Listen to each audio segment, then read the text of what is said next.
नमस्कार। हर हर महादेव सभी विद्यार्थियों को।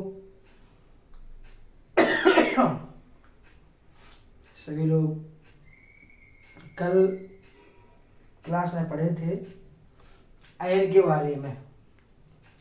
कल आप लोगों को बताया गया था कि अयन उत्तरायण और दक्षिणायन दोनों अयन किस प्रकार से होते हैं, कब उत्तरायण होता है, कब दक्षिणायन होता है। तो आप लोगों को समझ में आ गया था। और एक बार आपको मैंने एक सारणी के माध्यम से ये भी बता रहा हूँ कि कौन कौन सी संक्रांति में सूर्य उत्तरायण में रहते हैं और कौन कौन सी संक्रांति में सूर्य दक्षिणायन में रहते हैं। इसको मैंने क्लियरिटी आप लोगों को बताना चाह रहा हूँ। जैसे कि देख लीजिए, दो भाग में बटा हुआ है, उत्तरायण दक्षिणायन। ठीक, तो मकर का सूर्य, जब भगवान सूर्य मकर संक्रांति में जाते हैं तो उत्तरायण रहते हैं। 6 राशियां उत्तरायण की होती, 6 राशियां दक्षिणायन की होती हैं। अब वो कौन कौन सी राशियां हैं जिसमें भगवान सूर्य उत्तरायण रहते हैं और कौन कौन सी राशियां हैं जिसमें दक्षिणायन में रहते हैं, देख लेते हैं सारणी के माध्यम से। तो मकर राशि में सूर्य उत्तरायण रहते हैं। ठीक, उसके बाद कुंभ राशि में सूर्य उत्तरायण रहते हैं। उसके बाद मीन राशि में सूर्य उत्तरायण रहते हैं। मेष में सूर्य उत्तरायण रहते हैं। वृष संक्रांति वृष राशि में सूर्य रहेंगे तो समझ लीजिए कि वो उत्तरायण है। और मिथुन राशि में जब तक सूर्य रहेंगे तो समझ लीजिए कि उत्तरायण है। यानी कि मकर से लेकर के क्रमशः मिथुन राशि पर्यंत भगवान सूर्य उत्तरायण होते हैं। इस बात को अच्छे समझ लीजिएगा और याद भी कर लीजिएगा। आपको यदि 12 राशियां याद होंगी, अभी राशियों के बारे में पढ़ेंगे, तो एक बात अच्छे से उठा लीजिए कि मकर राशि से लेकर के मिथुन राशि तक यदि सूर्य इन राशियों में है तो समझ लीजिए कि उत्तरायण चल रहा है। ठीक, बहुत सरल तरीके से। उसी प्रकार दक्षिणायन का, कर्क राशि में सूर्य रहेंगे दक्षिणायन होंगे, सिंह राशि में सूर्य रहेंगे दक्षिणायन होंगे, कन्या राशि में रहेंगे सूर्य दक्षिणायन रहेंगे, तुला राशि में रहेंगे सूर्य दक्षिणायन रहेंगे, वृश्चिक राशि में सूर्य रहेंगे तो भी दक्षिणायन रहेंगे, और धनु राशि में रहेंगे तो भी दक्षिणायन रहेंगे। तो मकर से मिथुन तक उत्तरायण रहेंगे और कर्क राशि से लेकर के धनु राशि तक दक्षिणायन रहेंगे। अब किसी ने कह दिया मान लीजिए किसी ने कहा कि अभी सूर्य तुला में चल रहा है, तब आपको ये बात दिमाग में रहेगी कि कर्क राशि से लेकर धनु राशि तक सूर्य दक्षिणायन होते हैं। तो कर्क से और तुला के बीच में धनु राशि तुला राशि आई कि नहीं आई, तो आप फटाक से बोल देंगे दक्षिणायन चल रहा है, बिना पंचांग देख करके, बिना कुछ गड़ा गुड़ा गलत किए हुए। बस इसको दिमाग में बैठा लीजिएगा, तुरंत बोल देंगे। एक बार इसको आप नोट कर लीजिए, फिर बताते हैं आगे किस अयन में क्या शुभ कार्य करना चाहिए और क्या नहीं करना चाहिए। ठीक है, अयन के बारे में जान लिया, साल के बारे में जान लिया। अब शुभ कार्य उत्तरायण में क्या करना चाहिए, दक्षिण में क्या करना चाहिए, वो आगे बताएंगे। थोड़ा इसको आप नोट कर लीजिए, फिर बताते हैं।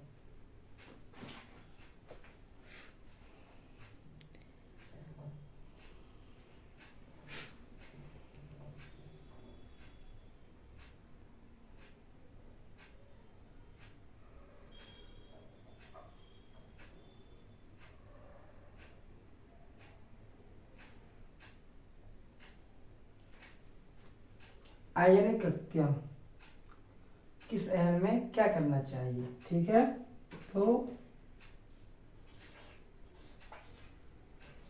गृह प्रवेश,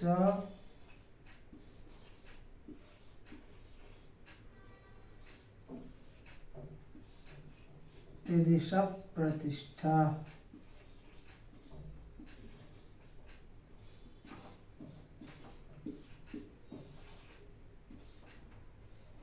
प्रतिष्ठा विवाह चौला,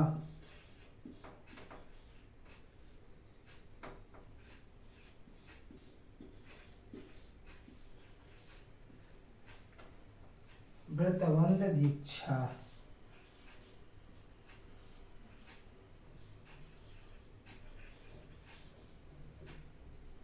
प्रतिबंध दीक्षाः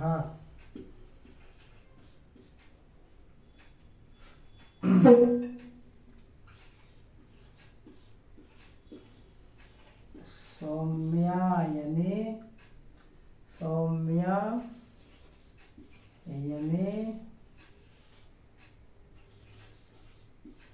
कर्म शुभम विधेयम्।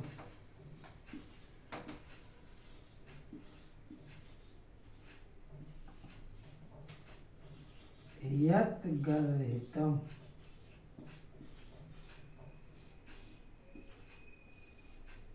तत्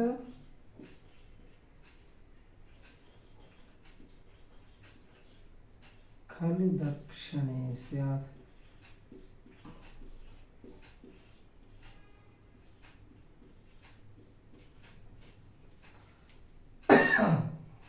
तत् खलु दक्षिणे विवाहगृह प्रवेश तिदिशा प्रतिष्ठा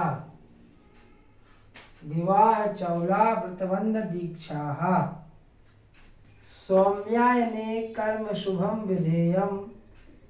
विधेयम् यत् गर्हितम् तत् खलु दक्षिणे स्यात्। कहते हैं कि क्या क्या किसमें करना चाहिए, तो गृह प्रवेश जो होता है उसको, और त्रिदिशा प्रतिष्ठा त्रिदेवताओं की प्रतिष्ठा, ठीक। और क्या करना, विवाह मतलब विवाह संस्कार, विवाह संबंधित कोई भी कार्य। चौल मतलब होता है मुंडन संस्कार, ठीक, मुंडन संस्कार। व्रतबंध मतलब जनेऊ संस्कार, उपनयन संस्कार, ठीक। और दीक्षा, हम लोग दीक्षा ग्रहण करते हैं गुरु जी लोगों से, तो नाना प्रकार की दीक्षाएं होती हैं, तो वही दीक्षा कार्य, ठीक, कब करना चाहिए, तो सौम्यायने कर्म शुभम विधेयम्। सौम्यायन आपको बताया था मैंने पिछली क्लास में कि सौम्यायन किसे कहते हैं, याम्यायन किसे कहते हैं। सौम्यायन मतलब उत्तरायण, तो गृह प्रवेश, देवताओं की प्रतिष्ठा, विवाह इत्यादि संबंधित कोई भी कार्य, विवाह संस्कार। चौल मतलब मुंडन इत्यादि संस्कार। व्रतबंध मतलब उपनयन संस्कार। और दीक्षा इत्यादि कार्य सौम्यायन मतलब उत्तरायण में करना अति शुभ होता है। ये सारे कार्य हमको उत्तरायण में करने चाहिए। और यत् गर्हितम् तत् खलु दक्षिणे स्यात्। इसके अतिरिक्त जो भी कार्य हो वो दक्षिणायन में करने चाहिए, ठीक। पता चल गया उत्तरायण में क्या करना है, दक्षिणायन में क्या करना है, ठीक। हिंदी लिख देता हूं, गृह प्रवेश,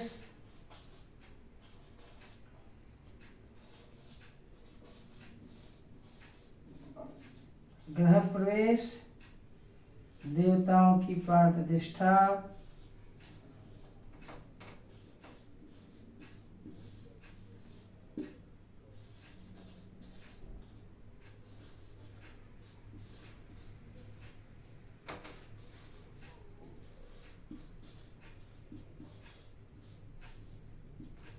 और विवाह संस्कार या विवाह से संबंधित कोई भी कार्य, विवाह संस्कार, ठीक। और मुंडन संस्कार,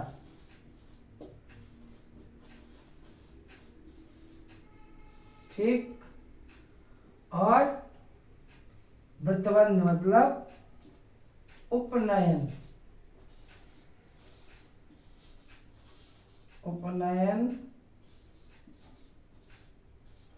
संस्कार। और क्या है, दीक्षा ग्रहण संस्कार, दीक्षा ग्रहण संस्कार हो गया। ये सब कब करने चाहिए, यह सभी कार्य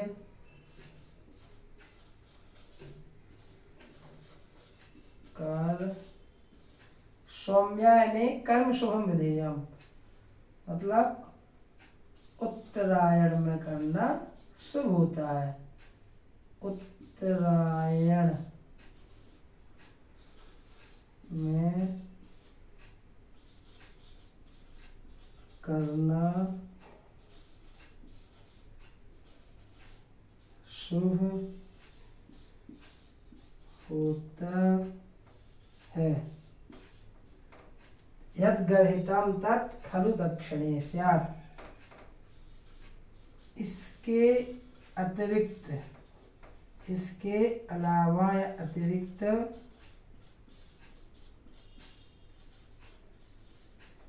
अतिरिक्त कार्य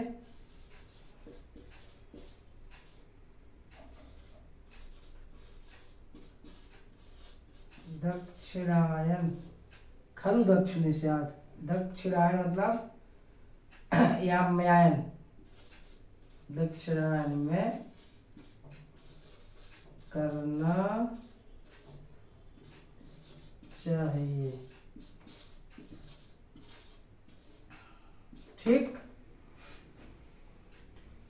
गृह प्रवेश, देवताओं की प्राण प्रतिष्ठा, विवाह संस्कार, मुंडन संस्कार, उसके बाद जनेऊ संस्कार, दीक्षा ग्रहण संस्कार इत्यादि, ये सभी कार्य उत्तरायण में करना चाहिए, शुभ होते हैं।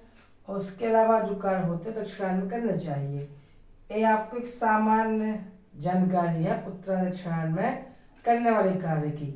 अब जैसे प्रतिष्ठा का कहा गया है, अब कुछ देवताओं की प्रतिष्ठा ऐसी भी होती है जो दक्षिणायन में भी कर सकते हैं। जैसे कि अब उत्तर दक्षिणायन में क्या करना चाहिए, तो शिव जी की आराधना, शिव जी की आराधना, शिव जी की प्रतिष्ठा खासकर उत्तरायण में करना चाहिए। और रुद्राभिषेक वगैरह कभी भी कर सकते हैं, इसमें कोई मुहूर्त उत्तर दक्षिणायन देखने की आवश्यकता नहीं है।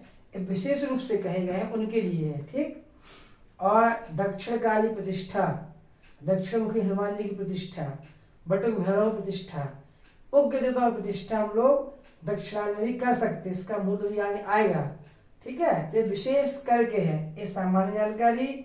और दक्षिणायन में क्या विशेष करना चाहिए, क्या उत्तरायण विशेष करना चाहिए, इसमें भी आप लोगों को इसके बारे में भी बताया जाएगा। ठीक है। तो ये आप लोगों को एक सामान्य जानकारी है। नॉर्मली उत्तरायण में क्या शुभ होता है, दक्षिणायन में क्या शुभ होता है, इस श्लोक के माध्यम से बताया गया है। इसको आप समझ लीजिए, अच्छे से पढ़ लीजिए, नोट कर लीजिएगा।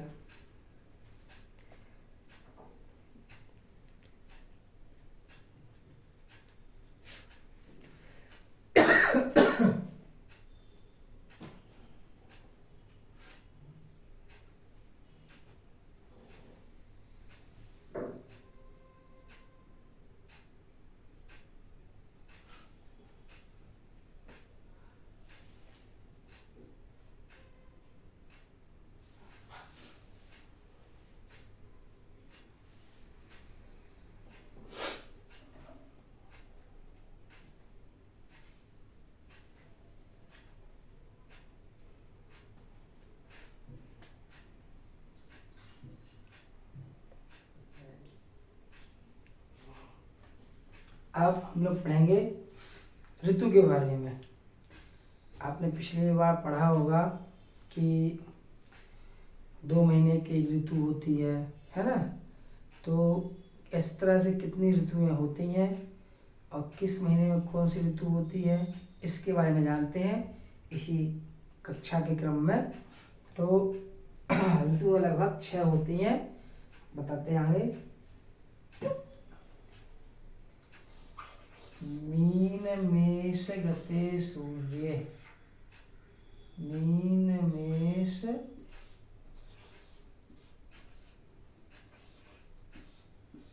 गते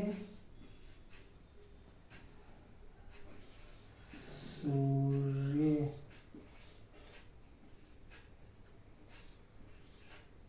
वसन्तः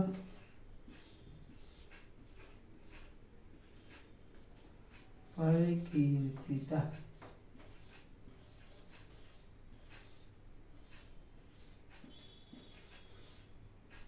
कीर्तितः।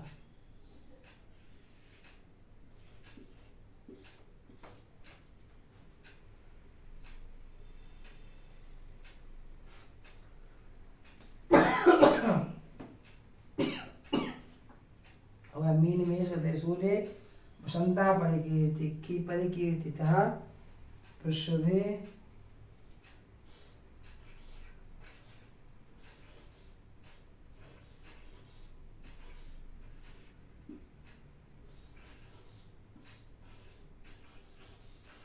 मिथुने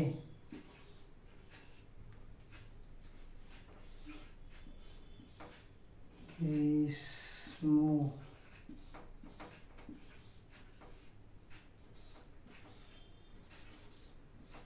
वर्षा सिंहेत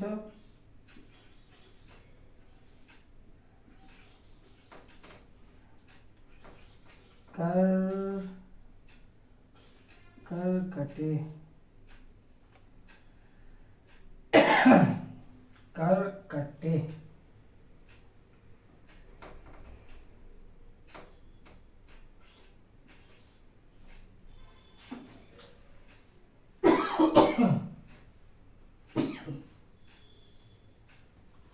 ठीक है, एक श्लोक हो गया आपका।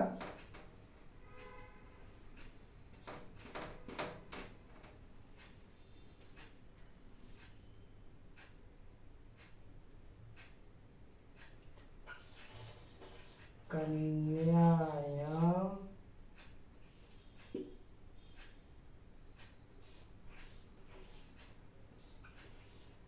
तुलायां च शरद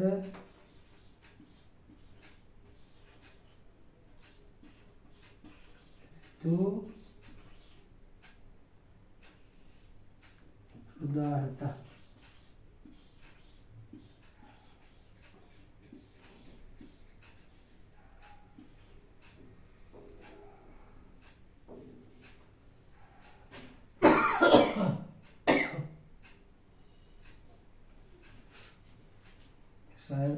कन्यायां तुलायां च शरद ऋतु उदाहरतः।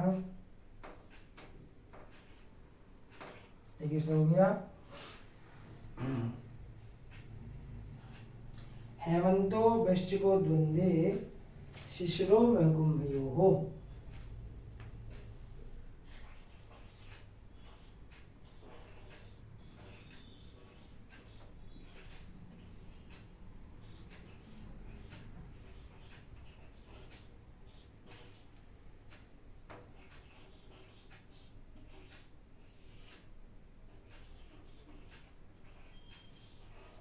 द्वंद्वे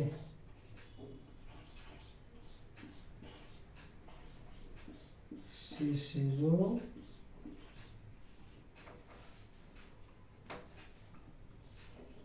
मृग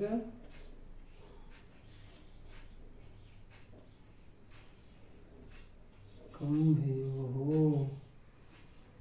ठीक, ये आपके पहला श्लोक। दो श्लोकों में 6 ऋतुएं आ गई। ठीक है, पहले हम श्लोक को समझते हैं, ठीक है, फिर अर्थ लिखते हैं।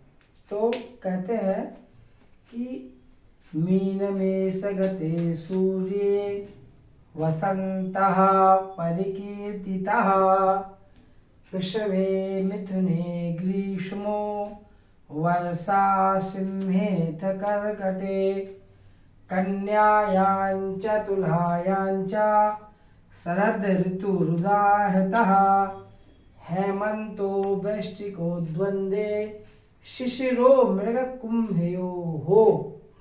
ठीक है, अब कहते हैं कि मीन मेष गते सूर्ये वसंतः परिकीर्तितः। मीन और मेष राशि में जब भगवान सूर्य रहते हैं तब वसंतः परिकीर्तितः। कौन ऋतु होती है? बसंत ऋतु। ठीक, और कब बसंत ऋतु होगी? जब भगवान सूर्य मीन और मेष राशि में रहेंगे। ठीक, मीन संक्रांति में, मेष संक्रांति में, तब बसंत ऋतु होगी। दूसरा लाइन में वृषभे मिथुने ग्रीष्मो। वृष राशि, वृषभे मतलब वृष राशि, मिथुन मतलब मिथुन राशि में ग्रीष्मो। जब भगवान सूर्य वृष राशि और मिथुन राशि में होंगे तब ग्रीष्म ऋतु होगी। ठीक, आगे वर्षा सिंहेत कर्कटे। ठीक, उसके बाद कर्कटे सिंहेत वर्षा, वर्षा सिंहेत कर्कटे। कर्क और सिंह राशि में जब भगवान सूर्य रहेंगे तब क्या वर्षा ऋतु होगी। ठीक, उसी प्रकार कन्यायांच तुलायांच जब भगवान सूर्य भगवान भास्कर कन्या और तुला राशि में रहेंगे तब होगी हमारी शरद ऋतु। जैसे कि अभी कार्तिक चल रहा है तो अभी क्या सात तुला में भगवान सूर्य होंगे तो अभी क्या शरद ऋतु चल रही है। क्या चल रही है? शरद ऋतु। जब भी भगवान कन्या तुला राशि में रहेंगे समझ जाइए शरद ऋतु चल रही है। ठीक, उसके बाद हेमंतो वृश्चिको द्वंद्वे हेमंत और वृश्चिक और द्वंद्व दो राशि में कौन कौन? वृश्चिक और धनु, द्वंद्व में धनु राशि। तो जब वृश्चिक और धनु राशि में भगवान सूर्य रहेंगे तब अपनी कौन सी ऋतु हो जाएगी? हेमंत ऋतु हो जाएगी। ठीक, और शिशिरो मेघकुंभयो हो और मकर और कुंभ राशि में जब भगवान सूर्य रहेंगे तो कौन सी ऋतु होगी? शिशिर ऋतु। ठीक, अब देख लीजिए कितनी ऋतु हो गई?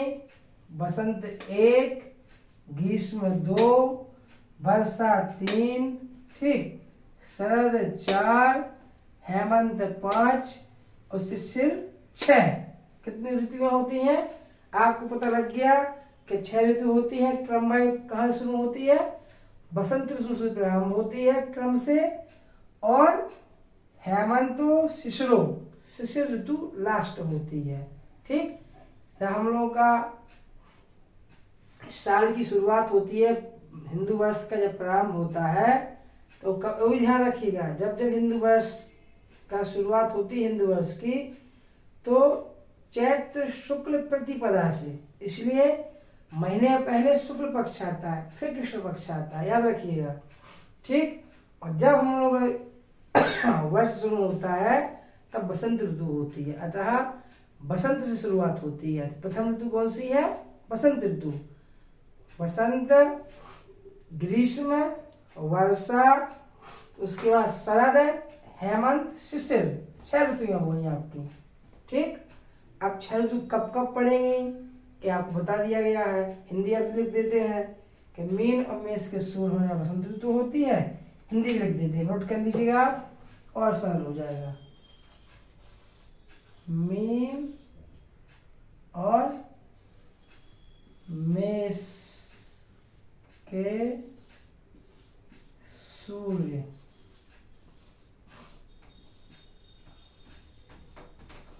होने पर वसंत ऋतु।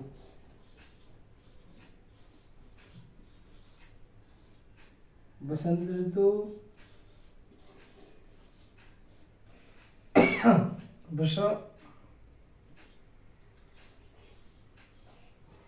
वृष और मिथुन के सूर्य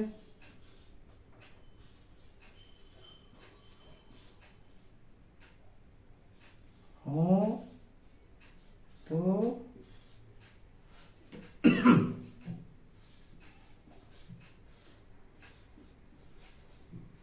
ग्रीष्म ऋतु।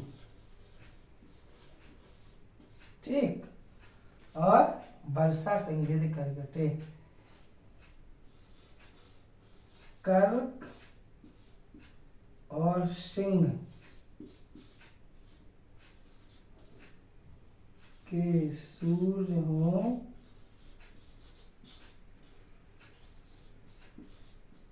तो कौन सी ऋतु? वर्षा ऋतु।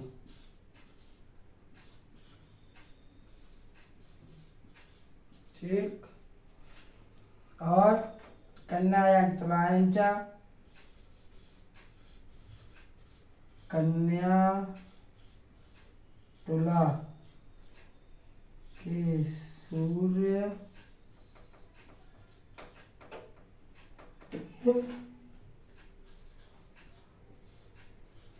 होने पर शरद ऋतु।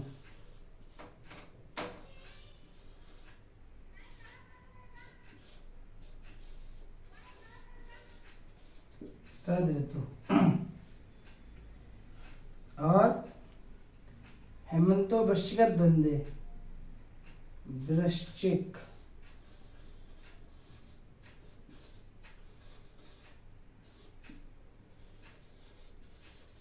धनु के सूर्य हो तो हेमंत ऋतु।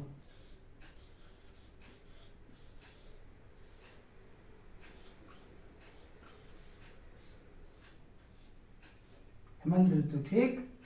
शिशिरो में कुंभयो हो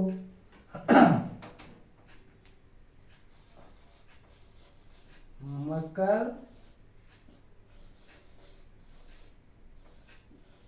कुंभ के सूर्य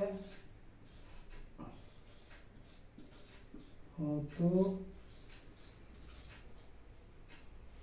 शिशिर ऋतु होती है।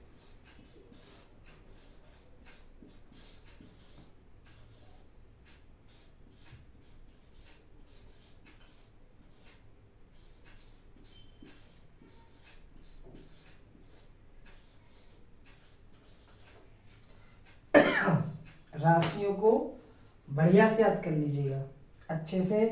जितने अच्छे से राशियां याद रहेंगी, अभी राशि पढ़ाई जाएंगी, उतने अच्छे से समझ में आएगा। देखिए, मैं पढ़ाने में आप लोगों को कोई कमी नहीं छोड़ूंगा, ठीक है। जो गुरुकुल परंपरागत पढ़ाई होती थी उसी के अनुसार आपको एकदम शुरुआत से पढ़ा रहा हूँ, एक एक चीज को बताऊंगा। बस परिश्रम मेहनत आपको करनी पड़ेगी। मैं पढ़ाने में कोई कमी नहीं रखूंगा, पर तैयारी आप लोग अच्छे से कीजिए। जो भी इस क्लास को देख रहे हैं, पढ़ रहे हैं, वो बढ़िया से तैयारी करें। जहाँ भी रहें वहाँ से तैयारी करें और आगे बढ़ें। कोई चीज़ समझ में नहीं आती है तो आप मुझसे पूछ सकते हैं, नंबर रहता ही है। आप फोन लगा के व्हाट्सएप मैसेज से पूछ लीजिए, कोई दिक्कत नहीं है, पर तैयारी कीजिए। बहुत लोग बच्चों की समस्याएं थी कि कोई अच्छा पढ़ाने वाला व्यक्ति इंसान नहीं मिल पाता है। तो कई लोगों को फोन आया तो मैंने कहा चलिए शुरुआत करते हैं, छोटा सा प्रयास करते हैं, ताकि सब बच्चे जो अच्छे से पढ़ लिख लें और बढ़िया से जो इसको तैयार करें। तो आप लोग बढ़िया से तैयार कीजिए, ठीक है। नोट कर लीजिए इसको, ऋतुओं के बारे में। अभी मैंने आप लोगों को बताया है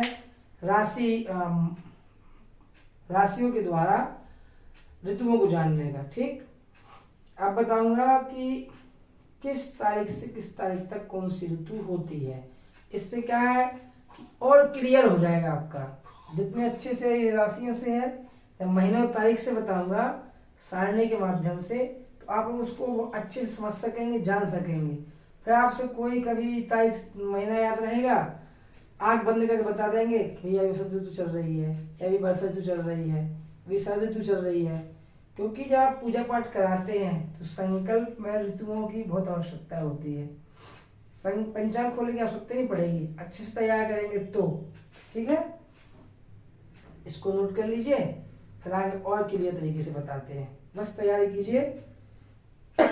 और जो आपके इष्ट मित्र वगैरह हैं जो पढ़ना चाहते हैं, उन लोगों को भी इस क्लास से जोड़िए और अपने इस काशी ज्योतिष एकेडमी चैनल को सब्सक्राइब कीजिए और लोगों से भी करवाइए और मित्रों को जोड़िए, ताकि वो अधिक से ज्योतिष को पढ़ सके परंपरागत क्रम बाय क्रम से। एक वर्ष में आप एक अच्छे ज्योतिषी हो जाएंगे, है ना। तो तैयारी कीजिए, कहीं भटकने की जरूरत नहीं है। कहीं परेशान होने की आवश्यकता नहीं है, इसी से तैयारी कीजिए, सब कुछ मिलेगा। शुरुआत से लेकर के फलादेश के अंत, कुंडली इत्यादि इत्यादि फलादेश तक सारा कुछ आपको इसी क्लास से 1 वर्ष में प्राप्त होगा। तो नोट कर लीजिए, तो बताते हैं।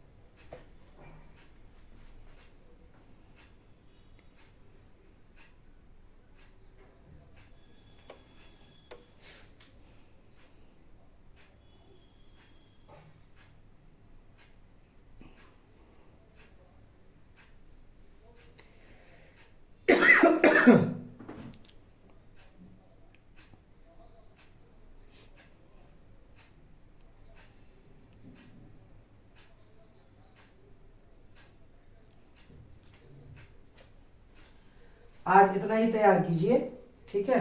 थोड़ा शुरुआत में थोड़ा कम कम ही पढ़ाएंगे, जिससे कि आप लोगों की अच्छी तैयारी हो सके, ठीक। तो आज की क्लास में सिर्फ इतना ही, बढ़िया से तैयार कीजिए। कल की क्लास में आपको बताएंगे कि सारणी के माध्यम से, तारीख के माध्यम से किस महीने में कौन सी ऋतु होती है ना। आज के लिए इतना। सभी लोगों को बहुत बहुत शुभकामनाएं। बढ़िया से तैयारी कीजिए और बढ़िया से मस्त रहिए, जहाँ भी रहिए पढ़ाई कीजिए।